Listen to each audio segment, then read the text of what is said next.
Hey everyone, welcome to the Curious Girl Diaries podcast. I'm Layla London, aka The Curious Girl. Now, just to let you know, this podcast is not suitable for work. It's also not suitable for anybody under 18. But the rest of you consenting adults, let's get ready to talk about my sex life, sex in general, and everything in between in explicit, raunchy, fun detail.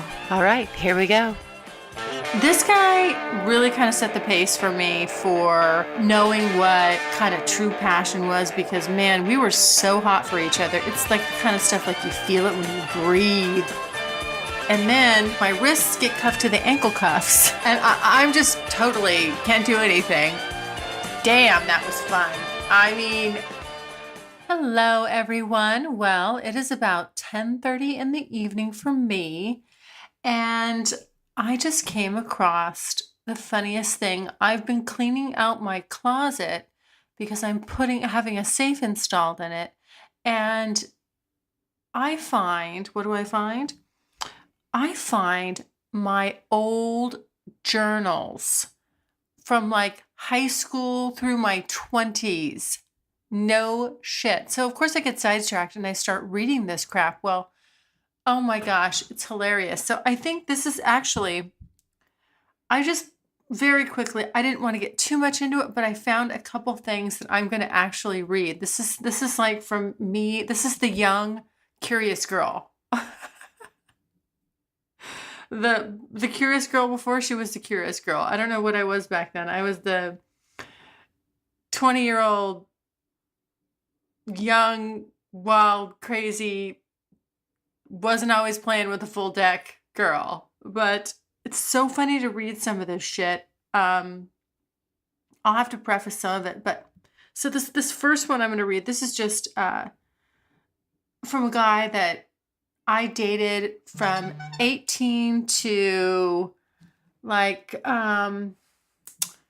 18 to like, gosh, early 30s, off and on. Totally loved each other. But he was 11 years older than me. And when I was about 24, and this is what I'm writing about, he wanted to get married and we're sort of breaking up because I'm like, rough. I don't want to get married, and trust me, he fucking dodged a bullet. I dodged a bullet. That would have been getting married in my 20s would have been the worst thing to do. You know what's funny? There was a lot of guys I dated. Well, I guess because they were all a little bit older than me that wanted to get married. And that just would have been the worst thing to do. But anyway, so I said, this is what I mean, like, I crack up. I'm going to try to read this stuff with a straight face here and not giggle as I'm doing it. And you have to know how silly I feel, like rereading this shit. But cut me some slack here. I was 24. Okay. So this is like right smack dab in the middle of our like breakup. I think that I'd already kind of said like, or I knew I knew I'd gotten kind of the ultimatum, like, what are we doing? It's time to shit or get off the pot. What's been at this point, I guess about 6 years. So he's kind of like saying, what are we going to do? What's going on? And so here's what I say. I'm feeling so nostalgic right now. Part of me wishes that he never would have called me, but it's too late now. He did, and all this crap from the past is dredged up. This has got to stop. I know somewhere in me I have the strength and the maturity. I love that I put that down. To put an end to things. Realistically, I want to be strong and tell him it's over for me. But emotionally, I want to take anything I can get. But somehow I just can't do it anymore. It just seems so sad to me that someone I've had such deep feelings for is not going to be a part of my future, or can never be a part of my future for that matter. There's a bond there, something that's bigger than the both of us. No matter where he is, no matter where my life takes me, I'll never forget him, nor he I. He's a part of me, and I'll take that with me forever. I just pray that when the time comes, I'll have the strength to do what's right. So basically, I'm lamenting like the fact that, I know I can't get married at 24. I don't want to get married at 24. And, it's for him, it's like, hey, shit or get off the pot. But the interesting thing about this guy, I just was talking to him. This guy's name is Mike. I was just talking to him or talking about him.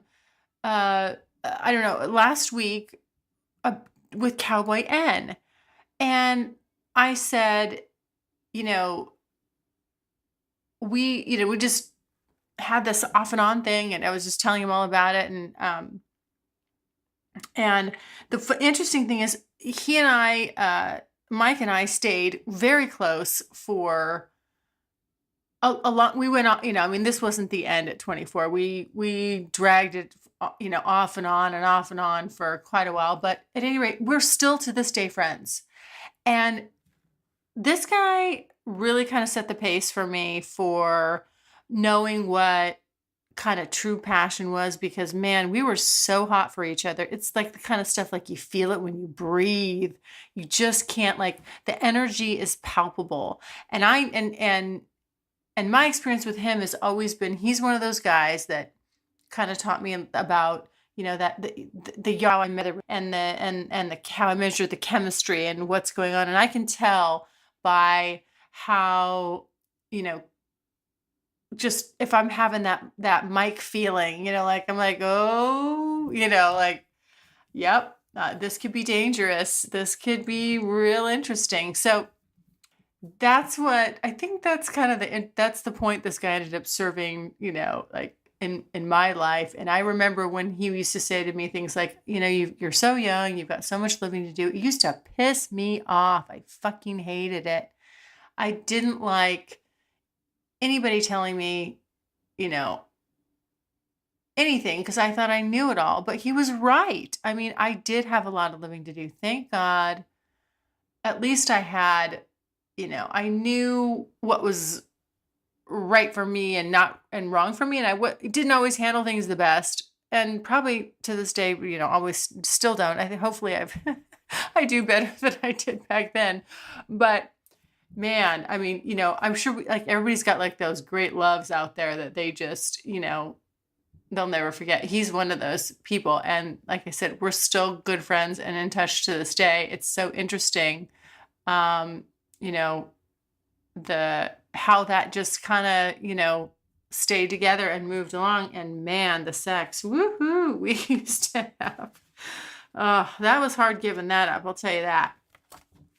Now, on to the next little reading here that I bookmarked, speaking of sex. So this was my boyfriend at 25, Chris. And I'm complaining about our sex life here. And I said, I said, there's one problem with Chris I would like to get over. The sex is okay, but I need to be more assertive. I can't always have an orgasm with him. And I'm afraid to touch myself in front of him. I don't know why. I should just do it. Who cares what he thinks? He's not doing anything for me while we're having sex. At least Mike would give me multiple orgasms before he had one. I guess I'm just being selfish, but I'm starting to get frustrated. The oral sex is good, but it's taking so long, and he's not doing it right. And I told him what I like. When he doesn't do what I need, it takes forever, and my orgasms aren't as strong. I got really frustrated after sex this morning. We're having sex, and he does nothing for me. How rude. Excuse me, but I'm not going to expose myself in total daylight for nothing. Oh, and now that I think about it, he knows he wouldn't be able to see me tonight. So basically, I got no satisfaction today, and he did. Oh my God. Yes, I'm pissed off because I didn't get my orgasms and he did. This is interesting. This is I think a phenomenon. I think young girls, if they have a bad lover or someone who they can't communicate with or whatever, they're afraid to express themselves sexually. And it's strange because, with Mike, the previous guy I was talking about, and I was not afraid. I mean, we had great sex, but he was older, so, and actually Chris was older too. Chris was just maybe 6 years older than me, but he was a little more conservative, and so that didn't work. It's funny because this guy wanted to get married too, and I was just like, nope, oh, nope, nope, nope, nope. I'm not signing up for that for life. So hopefully, I know he's a nice guy, and I think he's still around. My mom actually set us up. But no, that didn't work. It just I did not have the chemistry with him. So let's see. I think I got one more here. Where'd that go? I took my little tabby off. Darn it. Wait a minute. Well, I think shit, missed my little spot. I had another thing bookmarked. Oh, well. Well, anyway, that was just briefly getting into things. I'm going to start searching through these for some funny shit to read because this stuff cracks me up. And hey, I know it sounds stupid. I sound stupid. I'm 20. I'm in my 20s here. I was stupid. What can I say? And I don't mind self-deprecating a little bit. I have no problem with it. But I tell you, I really feel for young women because, it's hard. And now here I am, all these years later, completely, going crazy, doing my own little sexual road trip here, having a great time with it. So who knew? Who knew I would go from complaining about basically bitching that I had exposed myself in daylight, buck naked. And I didn't have an orgasm. That wasn't a fair trade. Anyway. Okay. Now, let's talk about some orgasms. Because man, did I have some. Last week was an exciting week. So, spent some time with Cowboy N. And also spent some time with BE. Okay, both of these are super, super blog worthy. So I've got to get my fucking ass in gear and just blog about it. Damn. I will not be able to do it justice just sitting here talking. There's no way. Plus I need to, pulling it off the top of my head is not as, it's just not as good as writing it out, totally reliving it, going back in the moment. Well, let me tell you, I'll start with Cowboy N. Shit on a shingle, fuck me sideways, and slap me twice. Hot damn, that was fun. I mean, did I get my world rocked? Yes, I did. I fucking did. Oh my gosh. Okay. Where do I start with that? Well, I hadn't seen him in a while. So when I saw him, I was almost disappointed that we had to go eat. I mean, I wanted to talk and catch up, but I mean, just like the second I was around him, my blood was boiling. Like I was on fire, in lust, ready to pounce. And I just kind of like, as we're driving to go eat, he's talking. And I can't tell you what the fuck he said. Because I was just like, kind of trying not to stare. I was trying not to stare too much at his hands. I was just like, like in a lather. I seriously just want to be like, just turn this fucking car around. Let's just go back. Are you really that hungry? Come on, let's fuck. I mean, but I was trying to be a lady. I was trying to be dignified. Why? I don't know. Everybody, I mean, at this point, seriously, come on. Who am I trying to kid? But yeah, I just kept wanting to rip his clothes off. And then when we got back, it was on. I mean, I don't know what I don't know what he thought about it, but yeah, I would say that, I mean, it seemed that I'm trying to rank that in my that this last experience in my among my Cowboy N experiences.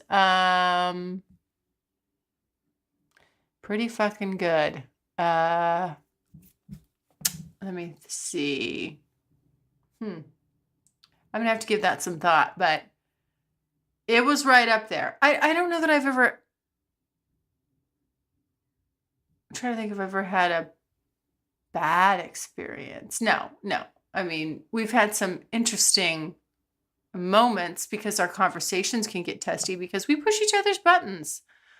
But no, I mean, as far as from my point of view, as far as the sex goes,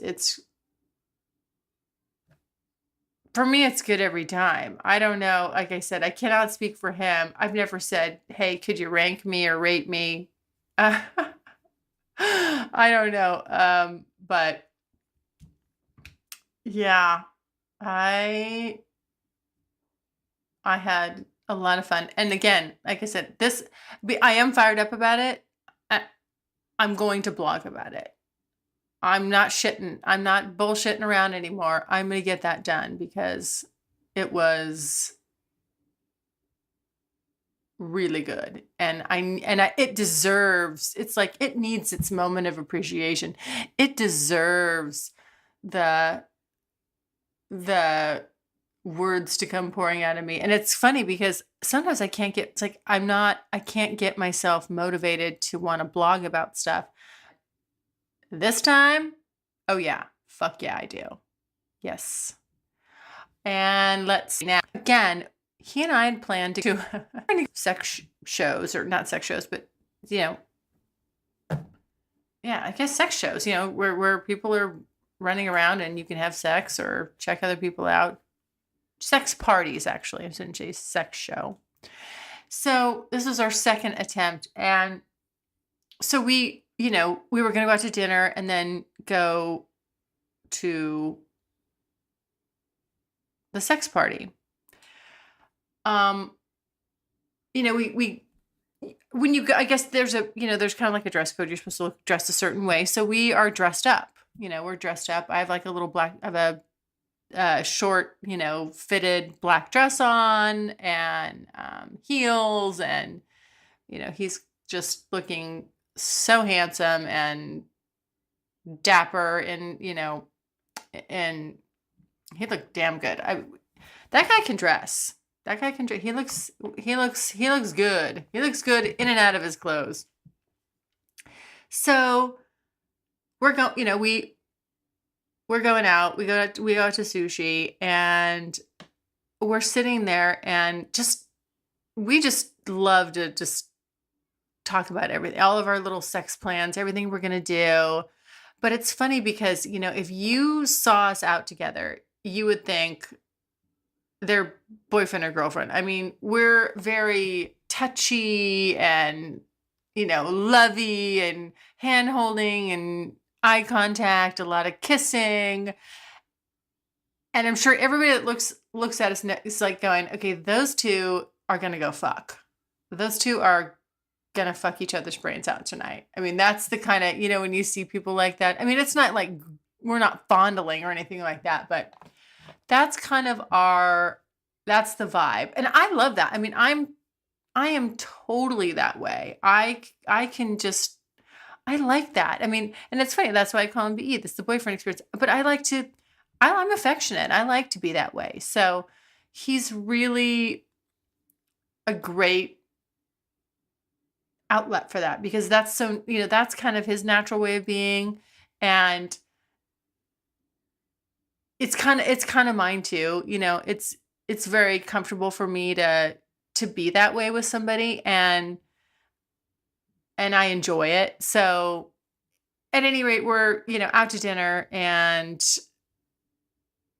at this amazing sushi place. Holy shit. I had to just bring that up because this was literally like hands down the best sushi I've ever had in my entire life. Amazing. So we're having dinner, we're talking, we're just getting all fired up. It's like, who are we kidding? Again, I'm in that same mode. I'm like, I just want to rip this guy's clothes off. I don't want to go to a sex party. Fuck those people. I don't know them from Adam. I want to go back to the hotel room and fuck like crazy. So we go back and BE has he shows me all these items he brought with him. One of those things is a spreader bar and all these like cuffs and everything locking together. And I'm like, all right, it's on. Let's do it. Well, first of all, I have to say our room was on the corner. And so it was on the 18th floor. It had all glass. So we had the shades open. It's at night and our lights are on. And I'm getting cuffed and spreader barred. And then, I'm not going to details, but I will say, because somebody a while back said, hey, they were talking about D, they're like, I can't believe you didn't use the spreader bar. I'm like, well, I'm sure I'll get a chance to, somebody will, that'll happen. I'll get the spreader bar at some point. Anyway, as it turns out, I got the spreader bar and a whole lot more. I also got cuffed to the door where there was something up above the door, the top of the door. And we're at the door by the window. And then at that point, I'm just getting pounded from behind with the lights on and just all glass. I mean, I hope somebody saw because this was fucking hot. And well, please let somebody be watching this. I know how good it felt. I would love to be. I don't like video. I don't ever want to video myself in a sex act. That's a big no-no for me. But I wish I would have had that on video and I could see the reflection in the glass. It was hot. It was fucking hot. But now back to the spreader bar. So I get the spreader bar on me and I'm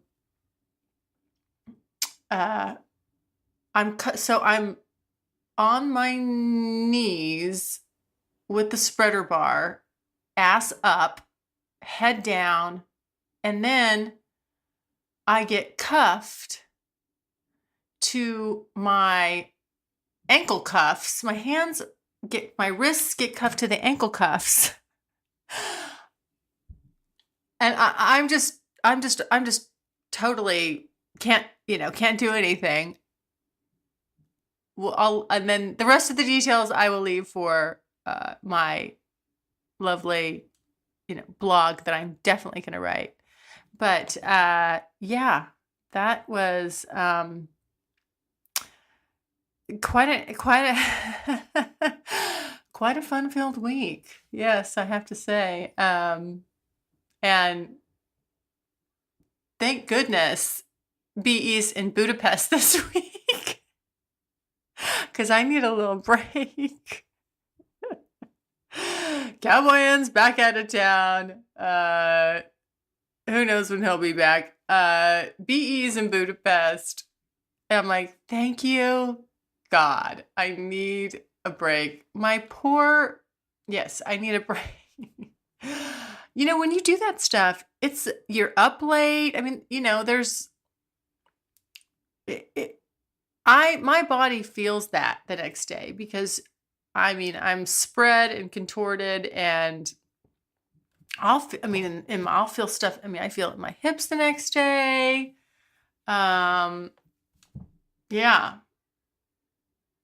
So that was very, very fun. But again, and I'll save the last bit that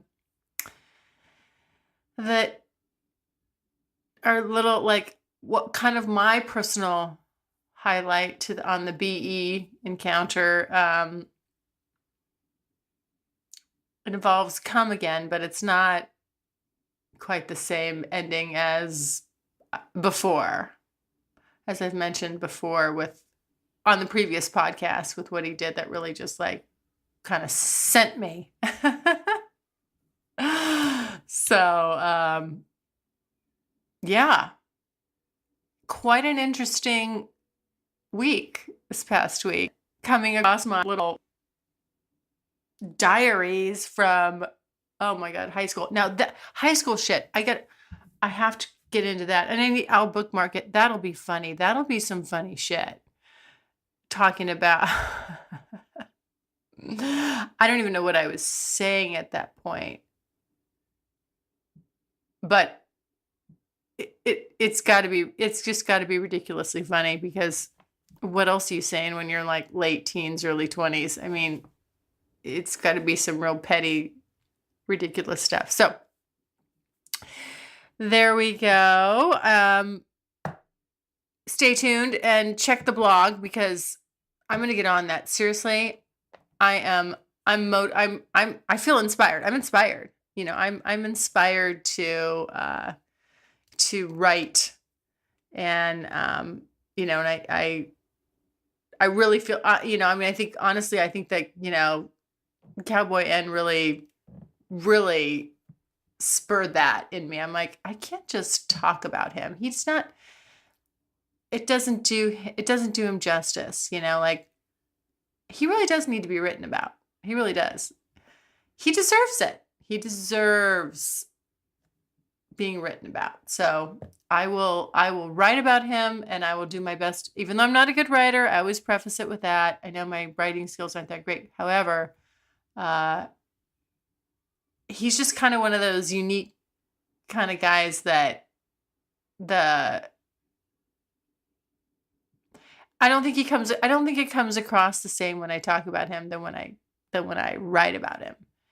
And because there's so much detail and so many layers to what he's doing to me. And because usually it's kind of like a mental takeover, like a mind meltdown. My mind sort of shuts off. He really does have this way with me of just having me right there in the moment. And it's so hard to do, but it's just like, for him, it's effortless. I don't even know if he knows he's doing it. He probably does. I don't know, but I'm very reactive to him. Very, very reactive.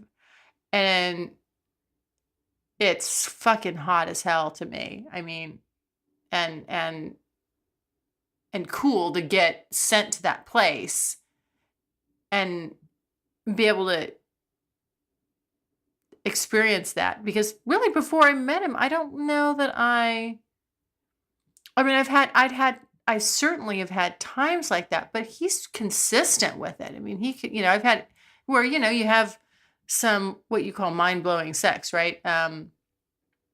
That, you have it every once in a while, and it's sort of like you're chasing that, or you're waiting for that to happen again. But with him, I don't know. Like I said, I don't know how he does it. I'm sure if I asked him, it's probably intentional. He probably knows exactly what he's doing. And I'm sure it's deliberate. I mean, I don't think it's haphazard or random. So, but maybe I'll get a chance at some point. You never know. Maybe I'll get a chance to get him on another podcast at some point and ask him about, what is it exactly? What are you doing? And I'll ask him specifically about me, and then I'll have it on, I'll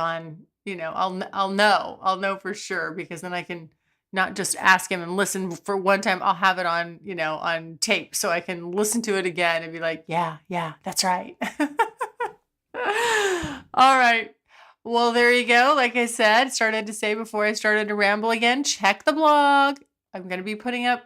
I'm actually behind, and I've got several BE blogs to write. So I'm seriously right now inspired to get that caught up. So I'm going to do it, and we'll see how this summer goes. Like I said, I think it's going to be real fun. All right.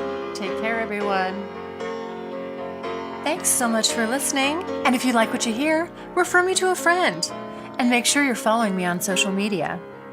Also, go to the website, thecuriousgirldiaries.com, and join my subscribers only list for access to exclusive content. And as usual, questions or comments, you can always email me at curiousgirl@thecuriousgirldiaries.com.